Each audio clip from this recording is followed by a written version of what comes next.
Hello my dragon seeds, welcome to Fantasy Haven. This review will contain spoilers for Fire and Blood, which may spoil the future of the series.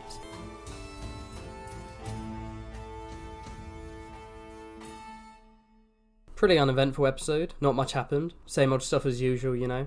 Wait a minute. Did they recast Criston Cole? We're halfway through the season and we have the biggest time jump yet. 10 years. Making it around 15 years since episode 1. Alright, it's time for a rapid fire character round. Let's start with the existing characters. Lionel has lots of brain but no hair, Harwin has lots of hair but no brain, and Daemon's gone from daddy energy to dad energy. Lyman Beesbury forgot what everyone's talking about, Tywin Lannister forgot to get a haircut, and Viserys looks like the vegetable at the back of the fridge I forgot to throw away. Larys has a creepy face, Melos is in blackface, and Criston's face has miraculously refused to age for a decade. I can buy Daemon kind of looking the same because 1. Matt Smith literally doesn't age anyway, and 2. He's adding a different energy to the role that makes him feel older and a bit more mature.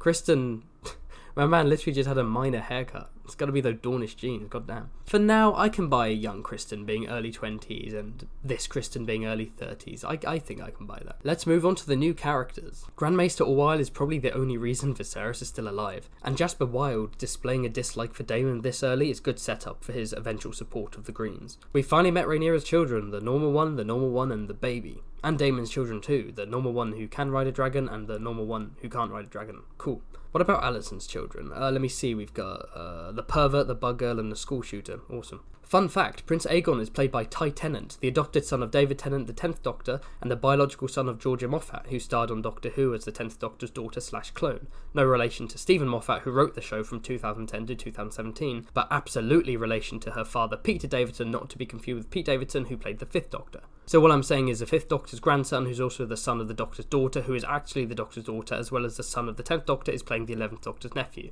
I love British TV.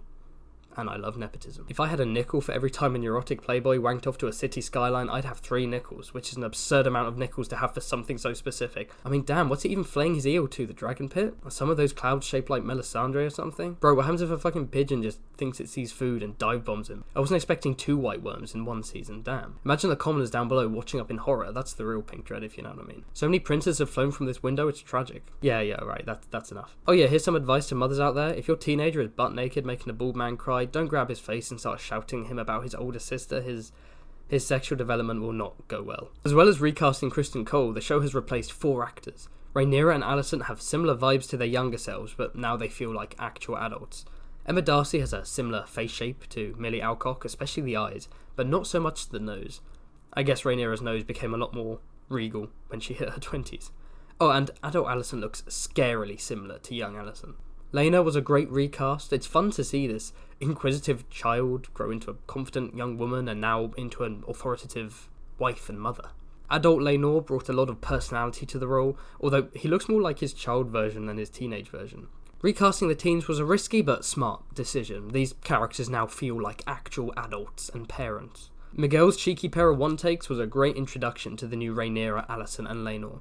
One-takes are always cool, but a truly great one-take isn't about showing off your directing skills. It has to contribute to the scene in some meaningful way.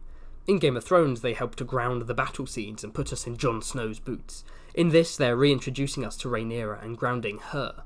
We're following her through this childbirth and her journey to Alicent, and it feels real. The episode establishes Alicent and Rhaenyra's current relationship so well. Alicent wants to see the baby immediately, displaying her lack of trust, while Rhaenyra wants to deliver it herself, despite being in pain, as a show of spiteful defiance. Oh yeah, shout out to Grace Randolph from Beyond the Trailer for saying that she found it offensive that the women and the gay man were recast. I'm so glad she's discovered the sexist, homophobic HBO plot to recast women and gay men. He can't keep getting away with it! So, are the time skips working? Overall, I have to say yes, they are working. This episode was the greatest hurdle so far. We have new actors, new characters, and it's thrown right into your face at the very beginning without any explanation. It's a second pilot of what might end up feeling like 2 5-episode miniseries stuck together. Is it overwhelming? Yeah. Is it confusing at times? A little bit, especially for casual viewers. Is it rushed? Absolutely, and we'll be delving into that. But there are only 2 other realistic alternatives, splitting this season into 2 seasons or starting season 1 with the outbreak of the Civil War. You can't stretch the build-up of the Dance with the Dragons over 2 seasons. Yes, we would have more time with side characters and building up relationships, but there's not enough story content. If the older characters were introduced next season, what would the climax of this season be? What would be the incentive to watch season 2? Hot D is following in the footsteps of Game of Thrones. There are different expectations compared to the average show. 2 seasons would make this part of the story too sluggish and thinly spread. And as for starting this season with Viserys' death, no, you need the build-up. You need to understand who these characters are. Cramming the pre-dance era into a single season was a huge risk, but I think it's paying off. For now, at least. It's not perfect, and I have issues with the pacing, but what else could they have done? I feel like the best case scenario would have been splitting this episode into 2 episodes and having an 11-episode season, but ultimately that's up to HBO, not the showrunners.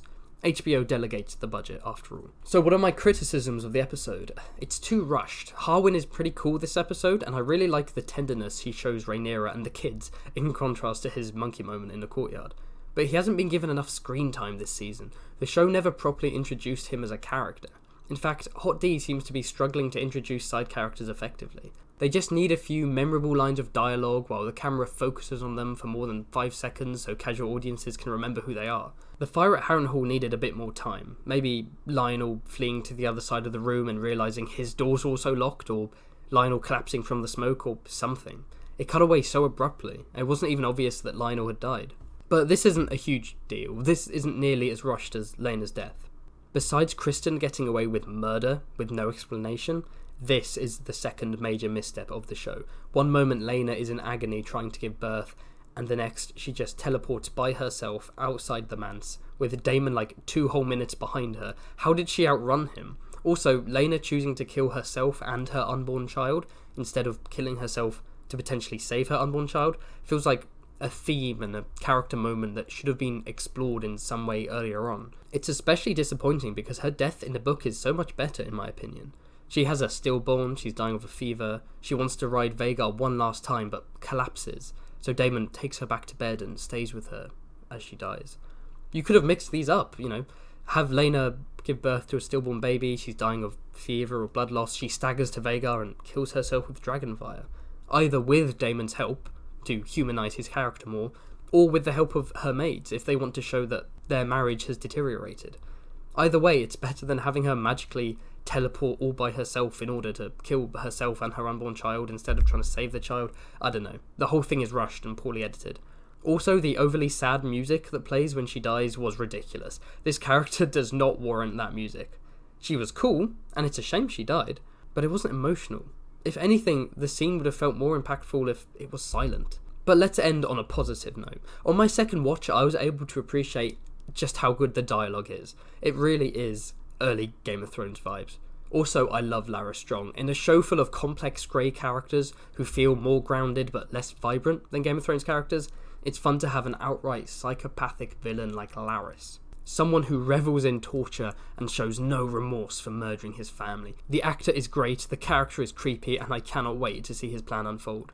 Is Larys scheming just to gain power, or does he have some sort of fixation on Alicent specifically? I don't know, he's got weird vibes around her. But that wraps up our review for today. Thank you for watching. Like, subscribe, and comment for more content. Let's see what episode 7 has in store for us. See ya!